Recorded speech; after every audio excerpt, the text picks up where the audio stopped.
Queria continuar estudando a palavra de Deus com vocês no segundo livro de Coríntios, no capítulo 2. Então, se você tem a sua Bíblia aí, abra segundo livro de Coríntios, capítulo 2.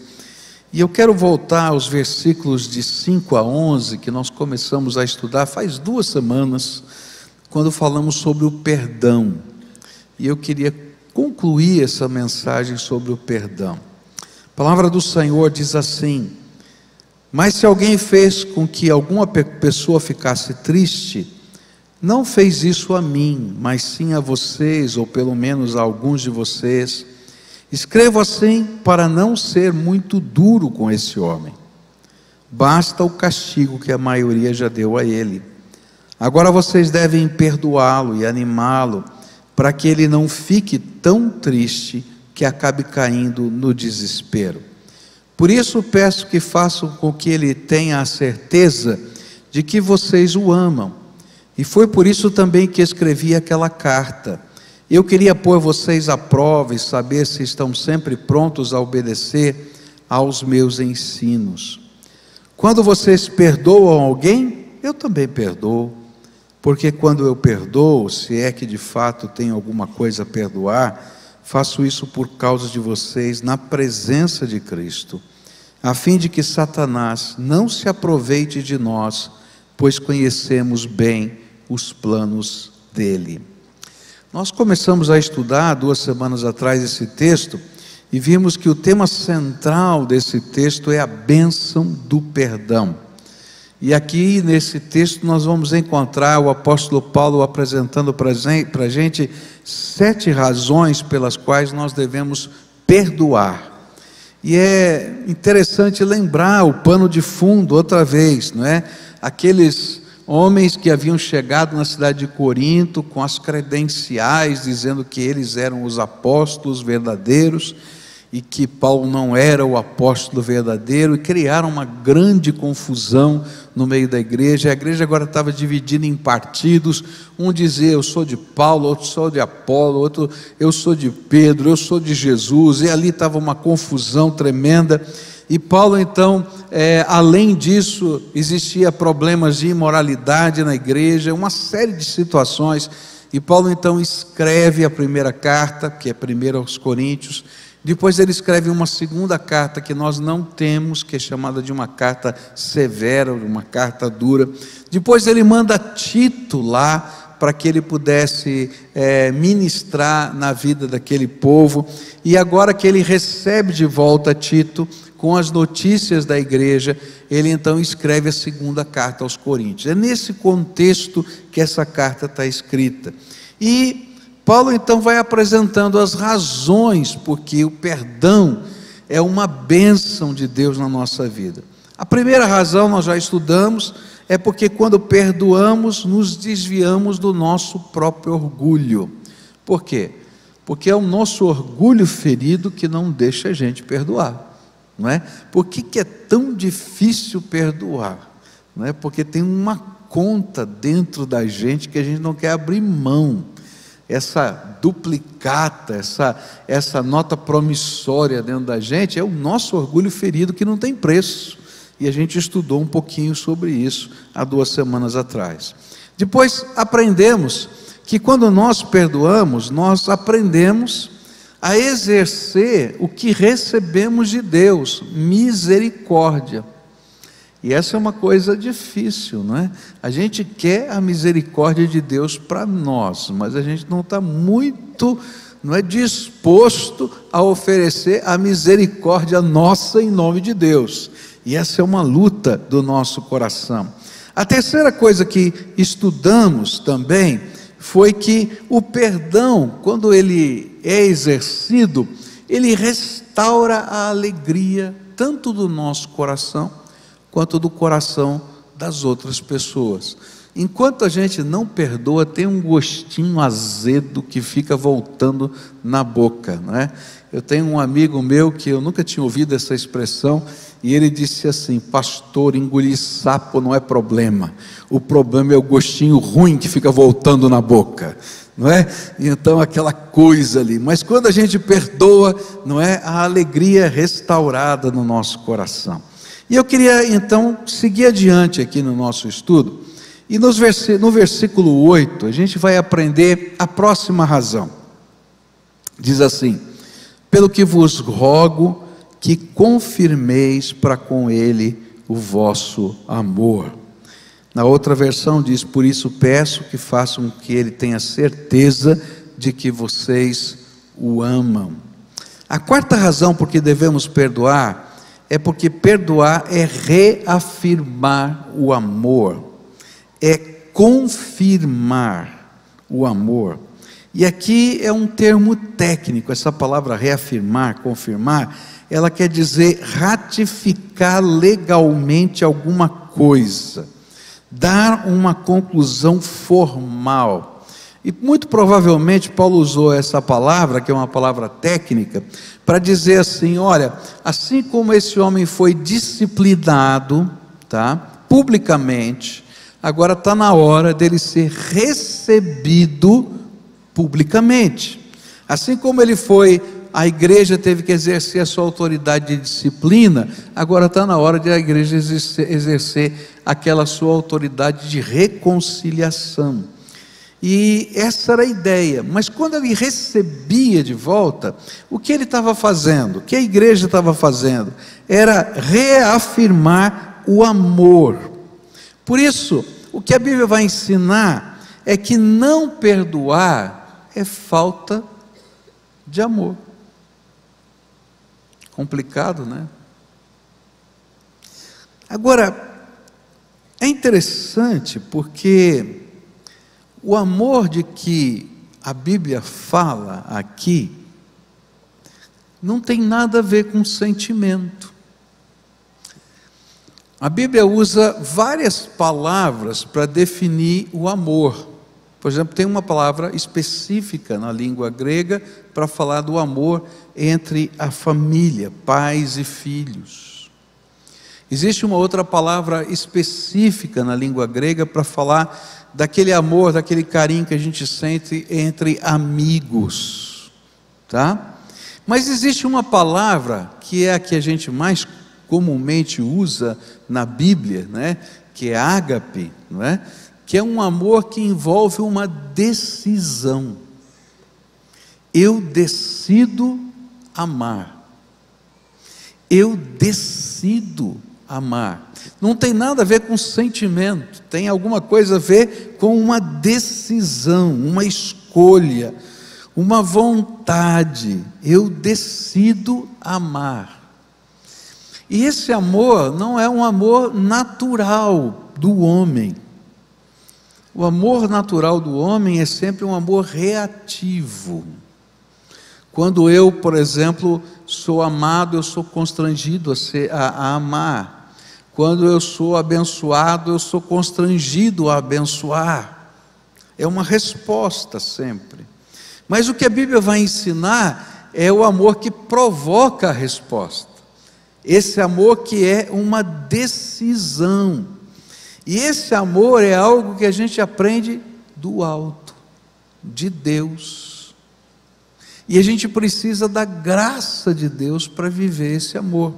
E é por isso que lá no livro de João, capítulo 13, o Evangelho, versículos 34, 35, a gente vai descobrir que amar dessa maneira, que envolve também o perdão, é um mandamento, é uma ordem do Senhor Jesus. Ele diz assim: e eu lhes dou este novo mandamento: amem uns aos outros, assim como eu os amei.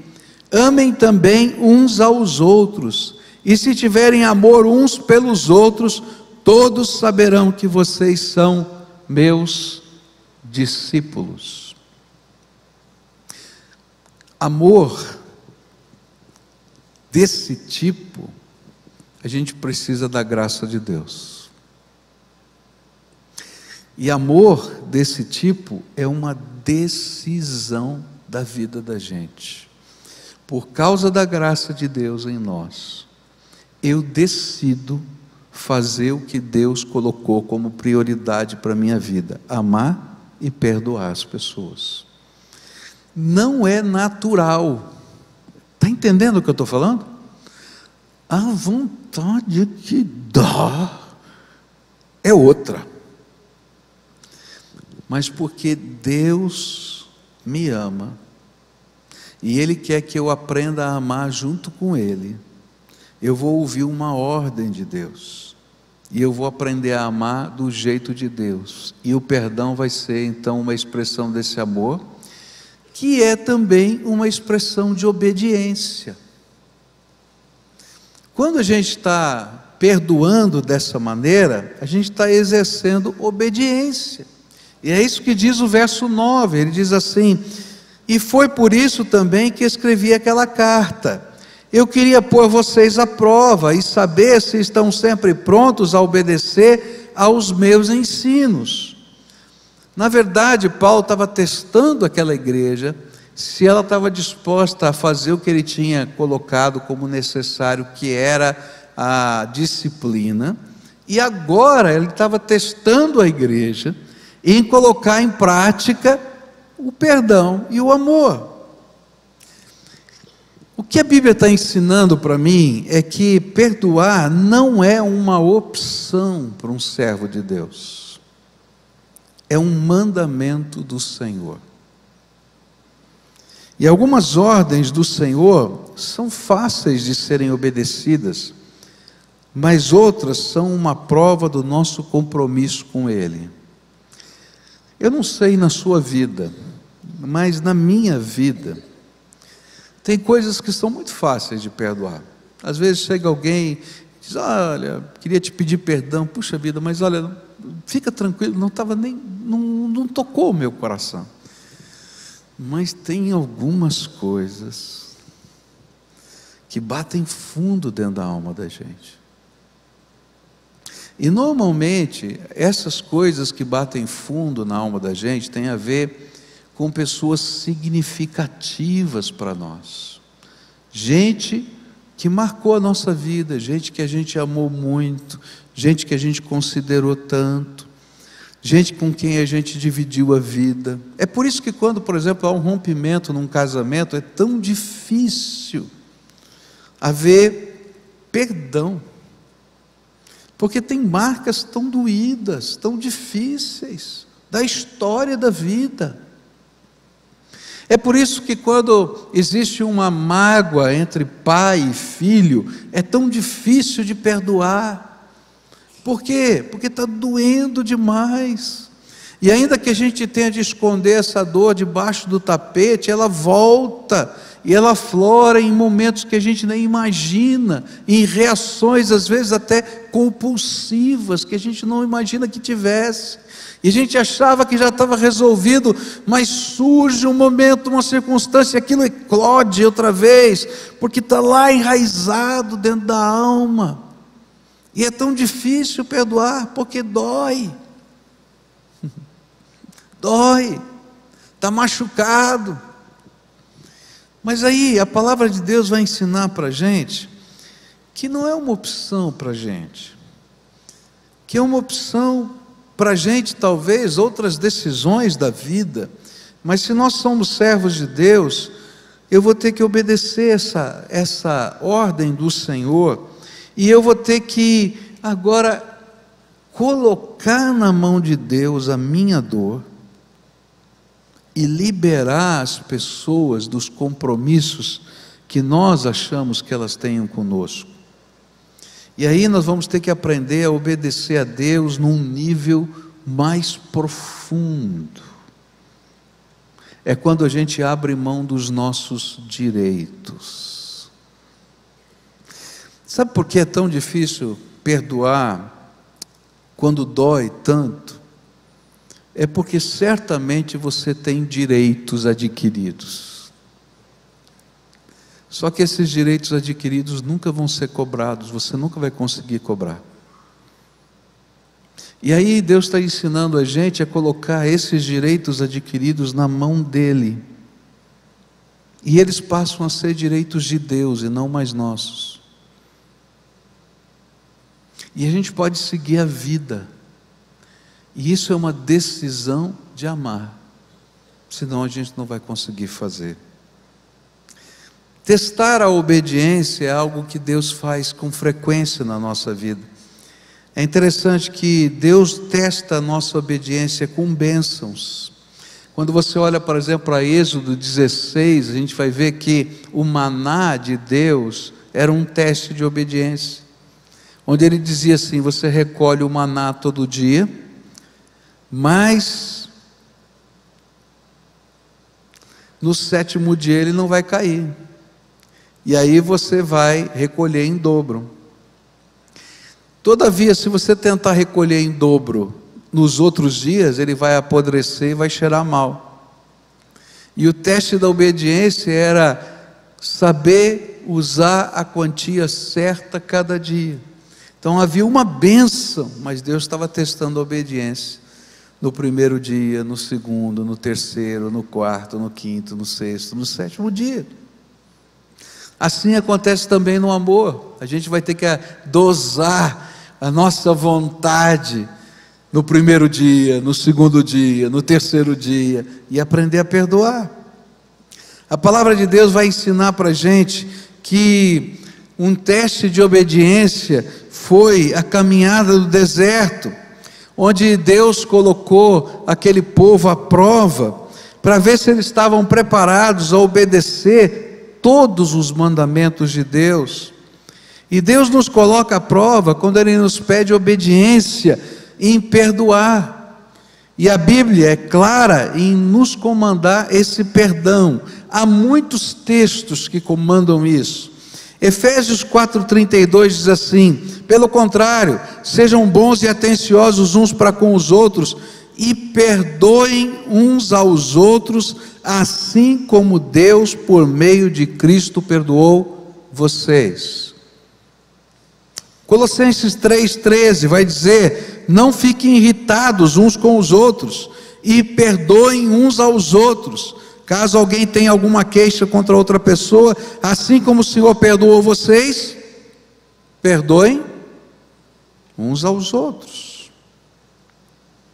Mateus 6,14: porque se vocês perdoarem as pessoas que ofenderem vocês, o Pai de vocês que está no céu também perdoará vocês. Mas se não perdoarem essas pessoas, o Pai de vocês também não perdoará as ofensas de vocês. Marcos 11:25 vai dizer: e quando estiverem orando, perdoem os que ofenderem, os que os ofenderam, para que o Pai de vocês que está no céu perdoe as ofensas de vocês. Perdoar não é uma opção, é um mandamento, e um mandamento de amor. E eu quero dizer que na minha vida, às vezes, esse é o mandamento mais complicado de seguir. Eu não sei na sua, mas eu vou falar na minha. Eu não sei porquê, mas dá um treco dentro da gente. Senhor, você já fez alguma oração imprecatória na sua vida? Já viu? A oração imprecatória é aquela assim que a gente diz assim: Senhor, toma esse fulano nas tuas mãos agora, faz pesar a tua mão. Eu não sei se a gente diz mata, Senhor, mas é quase. Eu me lembro de uma vez que eu estava fazendo uma oração imprecatória assim, né? Estava na garagem: Senhor, agora põe tua mão e tal. Ok, Deus não falou nada comigo. Eu fui dormir. A Bíblia diz: não se põe o sol sobre a vossa ira, né? Aí eu acordei no dia seguinte e continuei fazendo oração imprecatória. Deus falou: escuta aqui, ele é meu filho tanto quanto você é. Quem cuida dele sou eu. Se você continua assim, quem vai pesar a mão sobre você sou eu. Fica quieto. Eu falei: sim, Senhor. Está entendendo? E essa é uma coisa tão tremenda. Por que é tão importante essa questão da obediência e do perdão? Porque Deus é o Pai seu. e daquele que te ofendeu. Ele não é conivente com o erro e com o pecado, mas ele vai tratar os seus filhos à sua maneira, com um propósito: restauração e transformação.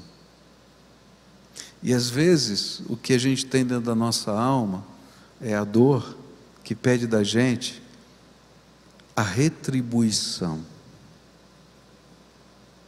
Agora você imagina se Deus ouvisse as orações que foram feitas contra você dessa maneira. Eu acho que você já tem sido muito amaldiçoado nessa vida por alguém também, não foi? Fala a verdade, não é? Mas graças a Deus é porque Ele é seu pai e é meu pai também. E Ele vai me tratar como eu preciso ser tratado, na justiça dEle, na sabedoria dEle, mas o propósito é a restauração. Por isso, Ele vai dizer: olha, você precisa aprender a amar, e você precisa aprender a obedecer ao meu mandamento de amor. E eu quero concluir falando sobre a última frase desse texto, ou melhor, que aparece no verso 11, que para mim chama atenção, onde diz assim: a fim de que Satanás não se aproveite de nós, pois conhecemos bem os planos dele. Essa aqui é uma palavra muito forte. A fim de que Satanás não se aproveite de nós, pois conhecemos bem os planos dele. A palavra planos aqui é a palavra estratégias, e é uma palavra militar que está aqui colocada. É como alguém que está numa guerra e está pensando como destruir o inimigo. O que a Bíblia está dizendo é que Satanás usa estratégias para nos destruir, para destruir a nossa fé, para arrancar de nós a nossa alegria. E Paulo está deixando bem claro que uma das estratégias que Satanás usa para isso é a dor que está dentro da nossa alma.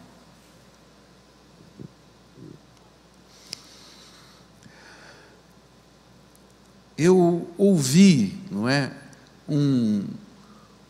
uma história de um sonho. Eu não conheço todos os detalhes dessa história, eu só ouvi essa história, mas eu achei interessante. Era uma irmã da igreja que compartilhou essa história, e eu fiquei impressionado com a profundidade dessa história. Essa irmã estava vivendo alguma luta muito grande com relação ao perdão na sua alma. E Deus tem as suas maneiras de falar com a gente, tem as suas maneiras de tratar o nosso coração. Eu não sei os contextos, eu não sei o que estava acontecendo, eu não sei quais eram os problemas. Eu só sei da história. Mas diz que nessa batalha tão intensa de perdão, de luta dentro da alma, um dia ela teve um sonho. E nesse sonho estava a sua casa, e a casa dela estava sendo guardada pelos anjos do Senhor, porque a Bíblia diz que os anjos do Senhor se acampam ao redor daqueles que o temem e os livra, diz a Bíblia. E ela viu então nesse sonho anjos fortes de Deus, poderosos de Deus, em torno da sua casa. E mais do que isso, as asas dos anjos cobriam a casa. E nesse sonho, é um sonho, nesse sonho apareceu Satanás, e ele queria invadir a casa, e lá estavam os anjos, que diziam: não, aqui essa casa está protegida, está guardada. E aí nesse sonho, essa mulher viu Satanás tirar do bolso. Eu queria ver a roupa de Satanás, sinceramente, como é que era no sonho, né? Mas ele tirou do bolso um documento e entregou para o anjo. Falou assim: eu tenho autorização de entrar. Como assim tem autorização de entrar? Ela me deu autorização para entrar. E aí tinha um documento, como se fosse uma autorização que ela, que estava sonhando, essa moça que estava sonhando, tinha dado para Satanás. E aí, os anjos abriram a porta, porque ela tinha dado passagem livre. E aí, quando ela acordou, Deus tocou o coração dela, dizendo que quando a gente desobedece à ordem do Senhor, a gente abre portas para que o inimigo use as suas estratégias contra nós. Eu fiquei pensando, que sonho é esse? Eu não estou inventando essa história, não. Tem uma moça aqui da nossa igreja que sonhou isso, no meio de uma situação muito intensa. E por causa desse sonho, ela tomou uma decisão, que eu não sei exatamente qual foi, de dizer: não vou dar essa carta para Satanás poder entrar na minha casa e usar as suas estratégias para destruir a nossa casa e a nossa vida.